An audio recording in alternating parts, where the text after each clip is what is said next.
Olha, o trabalho de parto é, sem dúvida, um dos processos mais fascinantes e complexos da obstetrícia. É quase como uma sinfonia fisiológica. E é exatamente isso que a gente vai desvendar aqui, juntos. Vamos começar do zero, do mais básico, até chegar nos detalhes clínicos que realmente fazem a diferença. Bora lá? O nosso caminho vai ser o seguinte. Primeiro, o essencial, os pilares de tudo. Depois, a gente mergulha nos estágios e mecanismos, para entender como a coisa toda funciona na prática. Aí, vamos mais fundo na fisiologia, nos gatilhos por trás de tudo. E para fechar, vamos ver como isso se aplica na clínica, no dia-a-dia. Ok, vamos lá. Primeiro nível, o fundamental. Pensa comigo, para entender uma boa história, a gente precisa conhecer os personagens, certo? Aqui é a mesma coisa. Vamos conhecer os protagonistas do parto, a base de tudo. Então, o que é o trabalho de parto, afinal? De uma forma bem direta, é a sequência de eventos que o corpo executa para que o bebê nasça. Simples assim.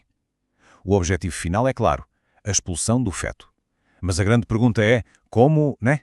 Como o corpo consegue realizar essa tarefa incrível? E para a gente não se perder nessa complexidade toda, tem uma analogia que é um clássico na obstetrícia e que ajuda demais. Vamos pensar no trabalho de parto como se fosse uma peça de teatro com 3 atores principais em cena. E quem são esses atores? São os famosos 3 Ps. Primeiro, o power, ou o motor, que é a força das contrações. Segundo, o passenger, o passageiro, que, claro, é o feto. E terceiro, a passage, o trajeto, que é o caminho que ele precisa percorrer pela pelve da mãe. O sucesso do parto depende totalmente da harmonia entre esses 3. Beleza, já conhecemos os personagens. Agora vamos subir um degrau, para o nível intermediário. Se os 3 Ps são os atores, qual é o roteiro que eles seguem? Como essa peça se desenrola na prática? Vamos ver a mecânica do parto. E aqui tem um ponto que, olha, confunde muita gente. Aquela progressão que a gente mede na mãe, sabe? A dilatação, a descida do bebê, isso é a mesma coisa que os movimentos que o feto está fazendo lá dentro. A resposta é um grande não. E separar essas duas coisas na cabeça é fundamental para entender o processo de verdade. Do ponto de vista do feto, o parto é uma verdadeira coreografia super precisa. São os 6 movimentos cardinais. Ele não simplesmente sai, ele tem que se encaixar na pelve, descer, dobrar o pescocinho, girar para passar, esticar a cabeça para sair e depois girar de novo para liberar os ombros. É uma engenharia mecânica perfeita.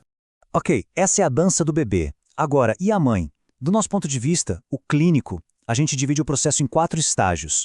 O primeiro, o da dilatação. O segundo, a expulsão do bebê.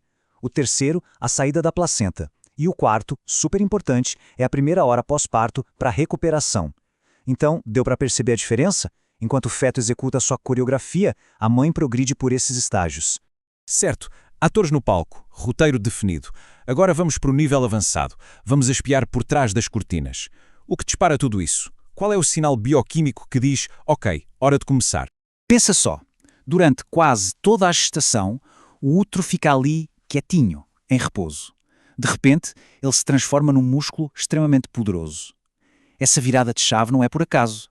E o mais incrível é que quem aperta o botão para começar tudo é o próprio feto. Olha que fascinante essa cascata de eventos.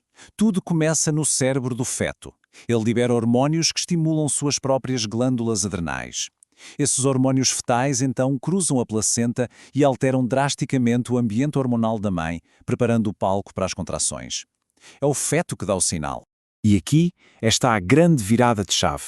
Durante a gestação, a progesterona é a rainha, mantendo o útero calmo e relaxado. No trabalho de parto, o estrogênio e as prostaglandinas assumem o comando. Eles não só promovem as contrações, mas também ajudam a amolecer o colo do útero. É essa troca de poder que permite que o parto aconteça. Muito bem, já passamos pela base, pela mecânica e pela bioquímica, mas e na prática? Como é que a gente usa todo esse conhecimento para garantir que um parto seja seguro? Vamos para as aplicações clínicas. É muito importante lembrar que o trabalho de parto é um processo super dinâmico. As coisas mudam o tempo todo. Por isso, ele precisa ser acompanhado de perto. E para isso, a equipa de saúde tem ferramentas essenciais para garantir que tudo está progredindo como esperado. Uma das ferramentas mais importantes é o partograma. Pensa nele como se fosse o painel de controle do trabalho de parto. É um gráfico que documenta visualmente a progressão e ajuda a equipa a identificar rapidamente qualquer sinal de que algo não vai bem. E o que a gente monitora nesse painel? Principalmente 3 coisas: a dilatação do colo do útero, a frequência cardíaca do feto para avaliar o bem-estar dele e como estão as contrações. Esses 3 parâmetros, juntos, contam a história completa de como aquele trabalho de parto está evoluindo. E quando a história que o partograma conta se desvia do esperado? Bom, para isso a gente dá um nome técnico. Distócia é um termo-chave que significa, de forma simples, um trabalho de parto difícil ou que não está progredindo como deveria. O partograma nos ajuda a diagnosticar problemas bem específicos. Se a dilatação está muito lenta ou para de vez, temos uma distócia de dilatação. Se o bebê para de descer durante a fase de expulsão, é uma distócia de descida. E identificar isso o mais cedo possível é a chave para uma intervenção segura. No final das contas, o parto é mesmo como uma orquestra. Cada componente, hormonal, mecânico, clínico, precisa tocar em perfeita harmonia. E compreender cada um desses instrumentos, em todos os níveis, é o que permite um cuidado de excelência. Bom, percorremos a jornada completa do trabalho de parto, camada por camada. Mas toda essa orquestra fisiológica foi projetada para acontecer no tempo certo, a termo. E isso nos leva a uma pergunta fundamental para uma próxima discussão. O que acontece quando essa sinfonia começa antes da hora?